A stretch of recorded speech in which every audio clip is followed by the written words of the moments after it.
आइए जानते हैं आज की कुछ प्रमुख अंतर्राष्ट्रीय खबरों को। पहले एक नजर आज के हेडलाइंस पर। पंजाब में कांग्रेस ने चौंकाया, चरणजीत सिंह चन्नी होंगे मुख्यमंत्री। पहली बार दलित नेता के हाथों में प्रदेश की कमान। सीएम पद से इस्तीफा देने के पहले कैप्टन ने सोनिया गांधी को लिखी थी चिट्ठी, याद दिलाई थी ये बात। बाबुल सुप्रियो के टीएमसी में जाने पर दिलीप घोष बोले, बीजेपी के लिए कोई झटका नहीं। छत्तीसगढ़ में भीषण सड़क हादसा, 8 की मौत, कई घायल। एक ही परिवार के 16 लोग ऑटो से गमी के कार्यक्रम से लौट रहे थे। झारखंड से जदलपुर की तरफ आ रही स्कॉर्पियो ने मारी टक्कर। बंगाल की खाड़ी में फिर बन रहा मानसूनी चक्रवात, इन राज्यों में अगले 5 दिन भारी बारिश की संभावना। मदरसे पर फहराया तालिबानी झंडा, पुलिस को देख मौलवी और छात्रों ने निकाली AK-47। पाकिस्तान से सुरक्षित कुछ नहीं, वसीम अकरम की पत्नी ने की पैरवी तो अपनों ने ही दिया करारा जवाब। एटीएम से निकले कटे फटे नोट बदलने से बैंक नहीं कर सकता इनकार, आप भी जान ले ये नियम। रजत बेटी कार एक्सीडेंट में मारे गए शख्स के परिवार की कर रहे हैं आर्थिक मदद। और विराट कोहली की कप्तानी छोड़ने के फैसले पर लाड़ा का था ये रिएक्शन, दिग्गज ने खुद किया खुलासा। पंजाब के पावर प्ले में कांग्रेस ने चरणजीत सिंह चन्नी को सीएम बनाने का फैसला लेकर चौंका दिया है। चरणजीत सिंह चन्नी 1966 में हुए राज्य के पुनर्गठन के बाद से पहले दलित सीएम होंगे। सुखजिंदर सिंह रंधावा, सुनील जाखड़ और अंबिका सोनी जैसे नेताओं के नाम सीएम की रेस में चल रहे थे, लेकिन चन्नी की दूर दूर तक चर्चा नहीं थी। ऐसे में उनको सीएम बनाना जाना कांग्रेस की ओर से सरप्राइज माना जा रहा है। वो कैप्टन अमरिंदर सिंह की जगह राज्य का नेतृत्व करेंगे, जिन्होंने शनिवार को अपने पद से इस्तीफा दे दिया था। कैप्टन अमरिंदर सिंह ने पंजाब के सीएम पद से इस्तीफा देने से पहले कांग्रेस के अंतरिम अध्यक्ष सोनिया गांधी को चिट्ठी लिखी थी। उन्होंने चिट्ठी में लिखा था कि उनकी सरकार ने किसानों के लिए कई काम किए हैं और बिना समझौते के बॉर्डर वाला राज्य संभाला है। पूर्व मुख्यमंत्री अमरिंदर सिंह ने सोनिया गांधी को लेटर में लिखा था कि उम्मीद है इस फैसले से पंजाब में शांति होगी, उम्मीद है मेरे प्रयासों को जारी रखा जाएगा। धार्मिक ग्रंथ से बेअदबी के मामले में कड़ी कार्रवाई की, पंजाब की आंतरिक सुरक्षा को संभाला, राज्य में शांति सांप्रदायिक सौहार्द बना रहा, पंजाब में किसी के साथ भेदभाव नहीं हुआ।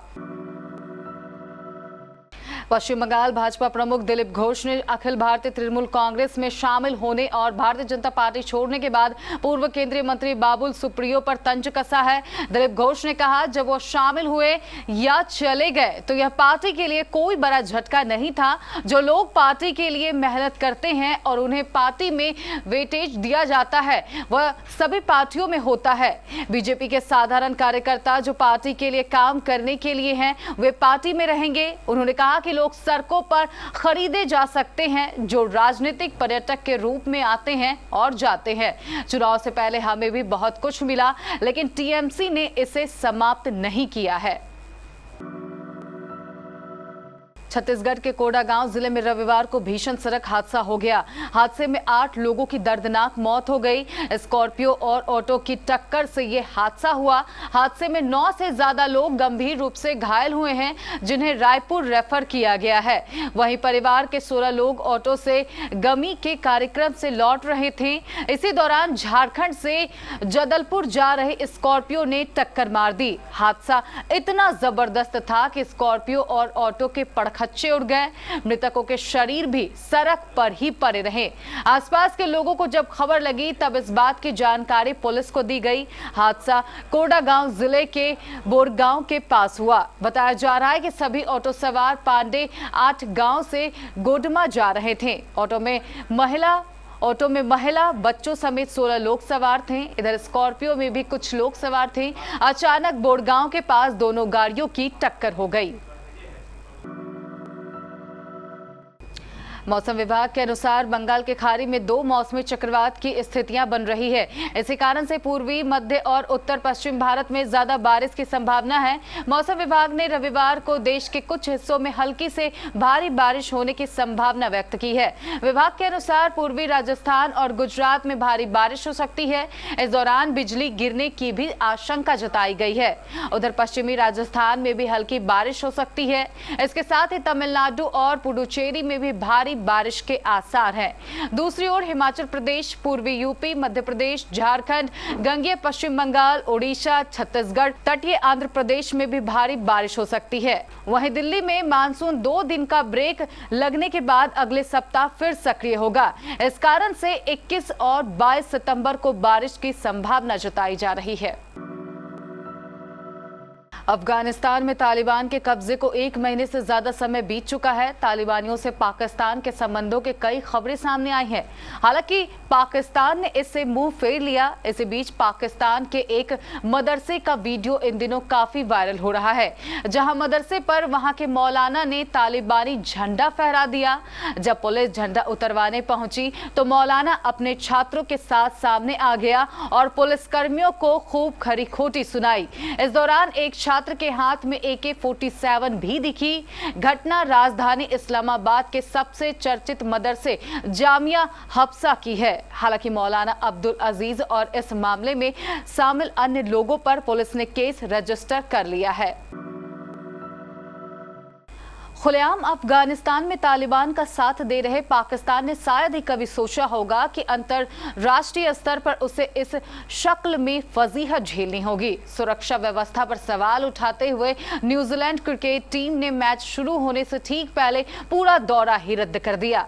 इसके बाद पाकिस्तानी सोशल मीडिया पर देश को सुरक्षित बताए जाने के दावों का सिलसिला शुरू हो गया। इसी में आज जुड़ी पूर्व पाकिस्तानी पेसर वसीम अकरम की पत्नी सनायरा। हालांकि उनकी पैरवी लोगों के रास नहीं आई। पाकिस्तान को असुरक्षित मानते हुए न्यूजीलैंड क्रिकेट बोर्ड ने ऐलान किया कि दौरा रद्द करना ही खिलाड़ियों के हित में सबसे जिम्मेदारी भरा फैसला है। इसके बाद सोशल मीडिया पर पाकिस्तान की पैरवी भी शुरू हो गई। इसी बीच वसीम अकरम की पत्नी शनायरा ने भी ट्वीट किया, दुनिया में ऐसी कोई जगह नहीं है जहां मुझे पाकिस्तान से ज्यादा सुरक्षित महसूस हो। ऑस्ट्रेलियाई मूल की शनायरा का यह बयान लोगों के गले नहीं उतरा।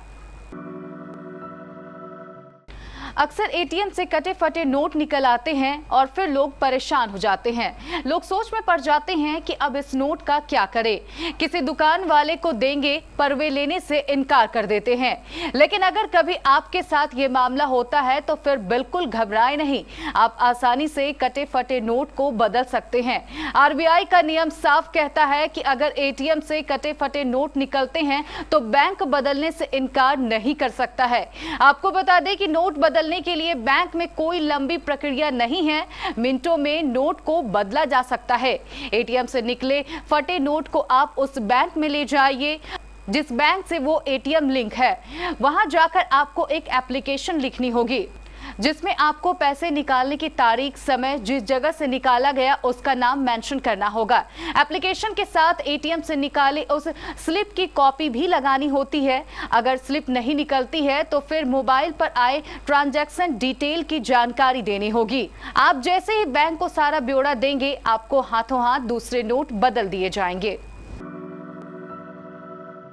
एक्टर रजत बेदी इन दिनों एक कार एक्सीडेंट के कारण चर्चा में बने हुए हैं। कुछ दिन पहले रजत की कार से हुए इस एक्सीडेंट में राजेश बौद्ध नाम के एक शख्स की मौत हो गई है। अब हाल ही में दिए एक इंटरव्यू में रजत बेदी ने बताया कि राजेश बौद्ध की मौत के बाद वे उनकी फैमिली को आर्थिक मदद पहुंचाने की हर संभव कोशिश कर रहे हैं। रजत बेदी का मानना है कि इस एक्सीडेंट में भले ही उनकी कोई गलती नहीं थी, लेकिन वे इस सब के लिए खुद को दोषी मानते हैं और उन्होंने पीड़ित परिवार की हर संभव मदद करने का फैसला किया है। राजेश बेदी ने इस बारे में बात करते हुए इंटरव्यू में कहा कि इस एक्सीडेंट ने मुझे पूरी तरह से तोड़ दिया है। भले ही यह मेरी गलती नहीं थी, मैं टूट गया हूं यह सोचकर कि मेरे साथ ऐसा हुआ। मैंने उसकी जान बचाने की पूरी कोशिश की थी। विराट कोहली ने टी20 फॉर्मेट में टीम इंडिया की कप्तानी से इस्तीफा देकर हर किसी को हैरान कर दिया। वेस्टइंडीज के पूर्व दिग्गज बल्लेबाज ब्रायन लारा भी कोहली के इस फैसले से चौंक गए थे। इसका खुलासा उन्होंने खुद किया है। विराट कोहली 17 अक्टूबर से शुरू होने वाले वर्ल्ड कप में आखिरी बार टीम इंडिया के लिए टी20 में कप्तानी करते दिखेंगे। लारा ने कहा, मैं चौंक गया था क्योंकि मुझे लगता है कि उन्होंने इस फॉर्मेट में जबरदस्त काम किया है। उन्होंने दक्षिण अफ्रीका, इंग्लैंड, न्यूजीलैंड, ऑस्ट्रेलिया को हराया है, इसलिए मेरा मानना है कि उन्होंने शानदार काम किया है। लारा ने कहा कि ये वास्तव में एक कप्तान के रूप में उनका पहला वर्ल्ड कप है, इसलिए इसके बाद एक कप्तान के रूप में उनका करियर समाप्त हो जाएगा। ब्रायन लारा ने आगे कहा कि ये एक बड़ा झटका है।